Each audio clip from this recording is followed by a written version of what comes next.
Amigos de los tiempos, bienvenidos a otra entrega informativa. En esta oportunidad estamos con una entrevista muy importante. Estamos con la doctora Delina Irma Zurita, quien es pues la ganadora a un espacio como suplente para el Tribunal Supremo de Justicia por Cochabamba. Doctora, ¿cuál es ese sentimiento al tener una votación favorable? ¿Ha sido elevada? ¿No ha sido como en versiones anteriores de las judiciales, cuando se imponía el voto nulo y blanco? Doctora, bienvenida. Bueno, muchas gracias. En principio agradecida a usted por la invitación y también a quienes nos están escuchando por las redes sociales, por este medio tan importante y significativo del departamento de Cochabamba. Bueno, el sentir es realmente de satisfacción, muy contenta particularmente por la participación de la ciudadanía cochabambina, que ha demostrado en este caso, el 15 de diciembre, que la democracia perdura, que todos los cochabambinos podemos y ejercemos lo que es la democracia y la participación ciudadana en este caso, ¿no?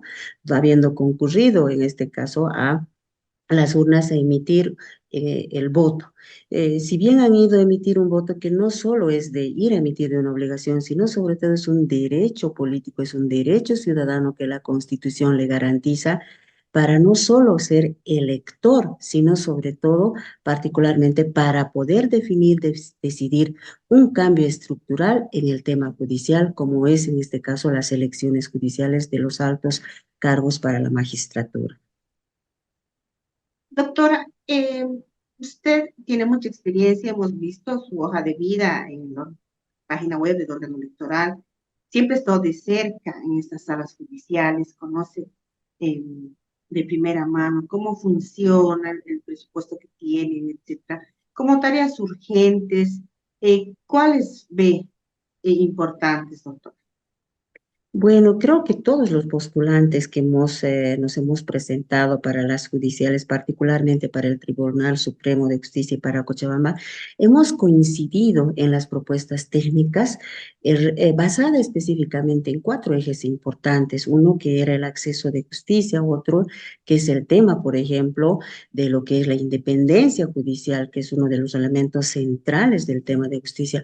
Otro aspecto también que se ha identificado todos los postulantes es la lucha contra la corrupción, la mora judicial. Asimismo, también se ha establecido, por ejemplo, el tema de la tecnología, la potenciación, ajustar, ¿no es cierto? Entonces, hemos coincidido porque considero también que han visto ese tipo de situaciones de necesidades, requerimientos. Desde mi punto de vista, desde la experiencia que yo he podido trabajar en el órgano judicial en diversos cargos, aproximadamente más de 22 años, he podido yo, por ejemplo, visibilizar, percibir, constatar precisamente esos aspectos y por ello en la propuesta técnica que yo había propuesto es precisamente el acceso de justicia. El acceso de justicia es un derecho fundamental que está establecido en la Constitución Política del Estado y que es constantemente reclamada por el ciudadano, por el litigante, por el usuario, por la sociedad en su conjunto.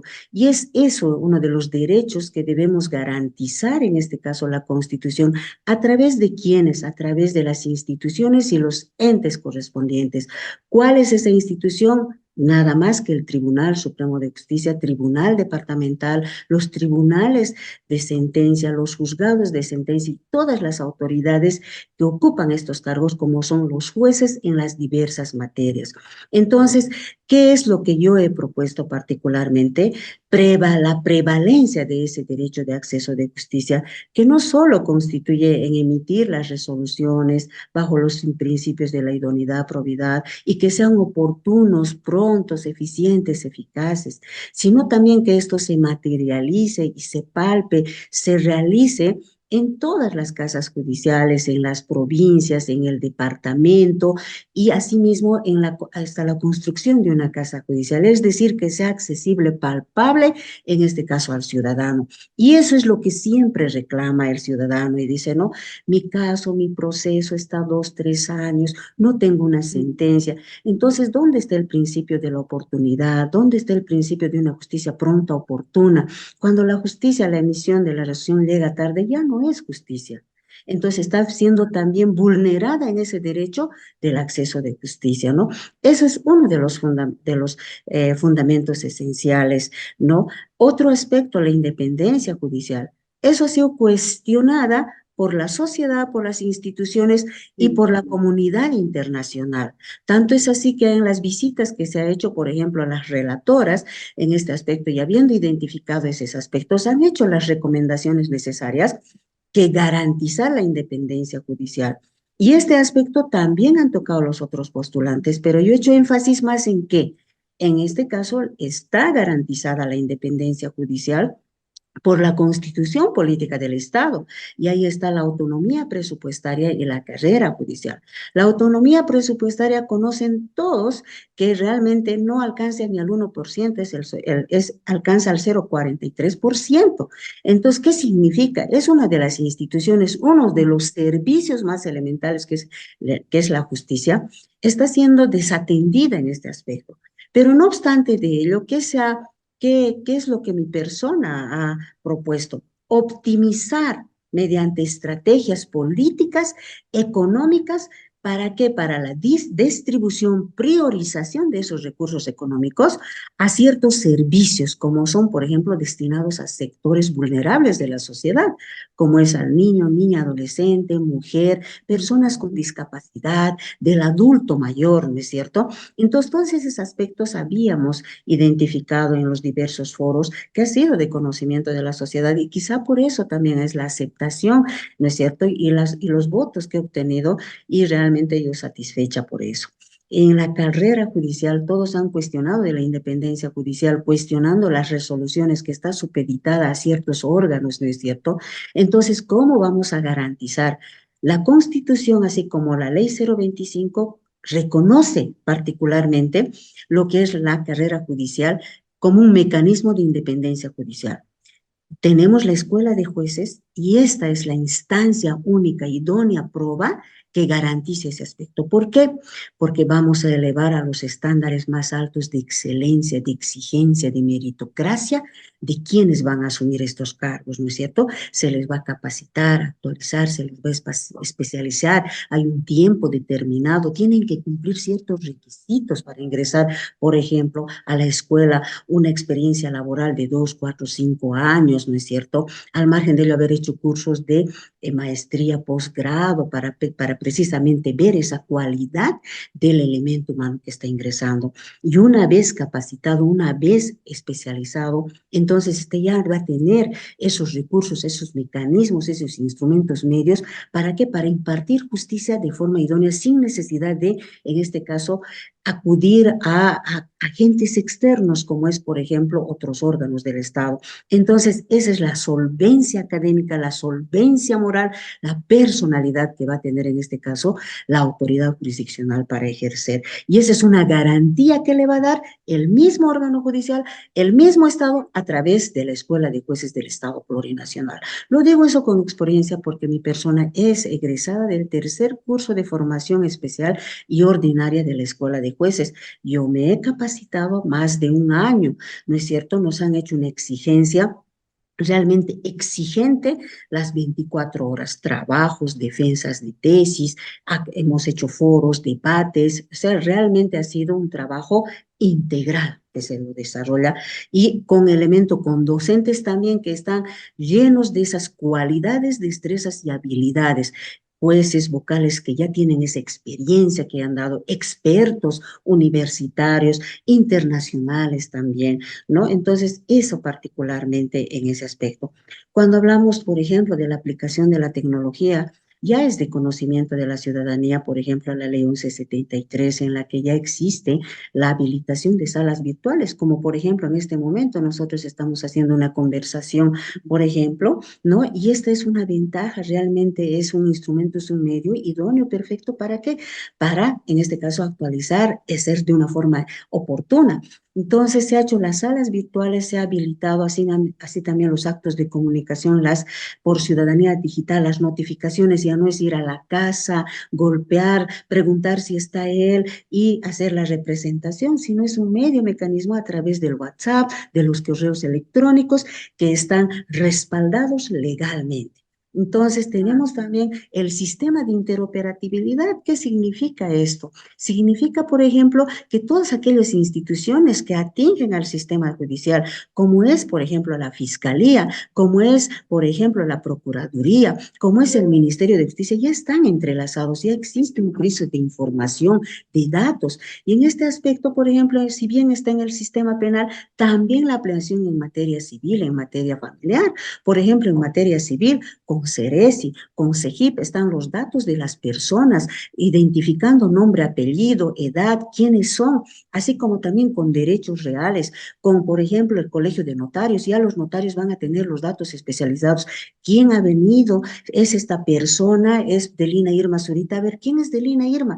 Entonces verificaré en CEGIP a ver quién es, tal vez es un homónimo, o iré al CERESI, ¿no es cierto? Entonces, existe un cruce de información, ese sistema de interoperabilidad facilita, viabiliza, transparenta el sistema de administración de justicia.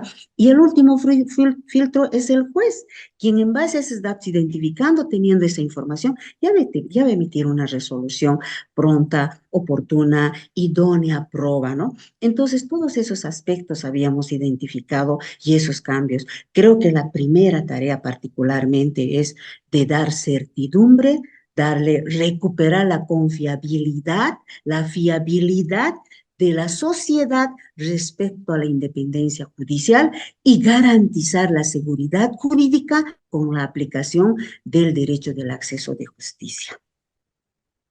doctora, estos puntos que menciona parecerían, usted nos va a decir, que son un avance, son un inicio para lo que demandan todos, que es la reforma judicial. Eh, Entidades internacionales, juristas, litigantes, hablan de la necesidad de una independencia, de una reforma judicial. Usted habla de la independencia, del acceso a la justicia, de mejorar, administrar de una manera más eficiente el presupuesto. Todos estos aspectos que menciona, como que nos llevan, ¿no? Como que es el camino que nos puede llevar a un cambio de la justicia. Eso es muy cierto lo que ha identificado usted, por ejemplo, y en los foros se ha repetido constantemente, ¿no? Y la verdad, esos son los mecanismos, los instrumentos medios que nosotros tenemos, que yo he percibido en la experiencia laboral que he podido ejercer de diversos cargos. Es decir, desde auxiliar, oficial de diligencias, secretaria abogada, actuaria abogada, juez en materia penal, en materia civil, bueno, habiendo también así asimilado lo que es el cargo de vocal en materia penal, en materia social, haber sido representante distrital del Consejo de la Magistratura, ver desde la otra óptica ahora, desde la óptica, por ejemplo, del control y fiscalización que hace el Consejo de la Magistratura al ente jurisdiccional. También he podido percibir desde esa óptica, desde esa visión, cuáles son esas deficiencias, esas dificultades, por ejemplo, ¿no? Y ahí es donde yo me he empapado, como quien dice, y me he identificado con el ciudadano, porque definitivamente he podido percibir ese sufrimiento, esa necesidad del ciudadano, del usuario, del litigante de buscar acceso de justicia, ¿no? Porque cuando existe, tienen un problema de esa naturaleza, entonces, ¿dónde acuden cuando existe mora, demora, retardación de justicia? Al Consejo de la Magistratura, que tiene entes disciplinarios, como es transparencia, control, fiscalización, precisamente que tienen esa atribución, esa facultad de ir a verificar, por ejemplo, cuáles son las causas, los motivos de esa demora, de esa retardación de justicia, ¿no es cierto? Entonces, ya desde esa óptica también he podido identificar ese tipo de situaciones, ¿no? La falta, por ejemplo, de juzgados en la cantidad en correspondencia a la densidad demográfica poblacional, por ejemplo. Hay juzgados que tienen carga, por ejemplo, le explico, en Quillacollo, en Sacaba, por la población existen Ya. cuatro juzgados, por ejemplo, que atienden o ciertas materias, pero se necesitan unos 8 juzgados, y ahí es donde se genera, por ejemplo, el embotellamiento, es decir, la carga procesal, y eso es lo que hemos identificado, y eso es lo que tenemos que desconcentrar, lo que tenemos que refuncionalizar, por ejemplo, y en este caso, descargar la carga procesal ya con esos mecanismos que le decía, ¿no? Entonces, todos estos aspectos, mecanismos e instrumentos nos van a ayudar, van a coadyuvar precisamente a superar la carga y la mortalidad. Importantes aspectos. ¿Perdón?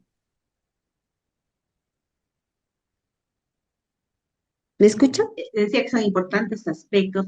Pues sí, sí, la desconcentración, decía que sacaba, por ejemplo, hay cantidad insuficiente de juzgados, entonces ahí hay que aplicar un poco la refuncionalización. Correcto. Doctora, para despedirse, quiero que le hable al ciudadano de pie.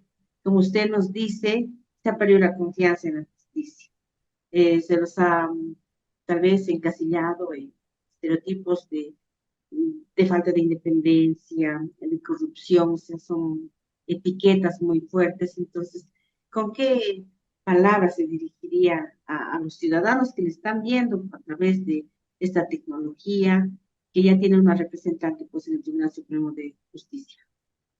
Bueno, en principio, un agradecimiento a todos los ciudadanos por haber concurrido el 15 de diciembre a las urnas a emitir su voto y a definir en este qué autoridades.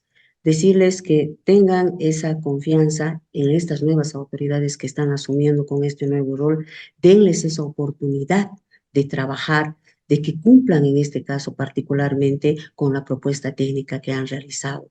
Ese aspecto de darles esa oportunidad es precisamente esa confianza, esas autoridades que los van a saber responder, porque ese es el objetivo, ese es el compromiso que ha desarrollado cada postulante de que les den esa oportunidad para que confíen, y así van a trabajar no solo las autoridades, sino también en equipo con el mismo ciudadano, escuchándoles. Las propuestas han sido muy importantes, relevantes, importantes y significativas, y confíen en ello y tengan esa esperanza que va a cambiar la justicia, porque todos los postulantes hemos ido por una transformación judicial.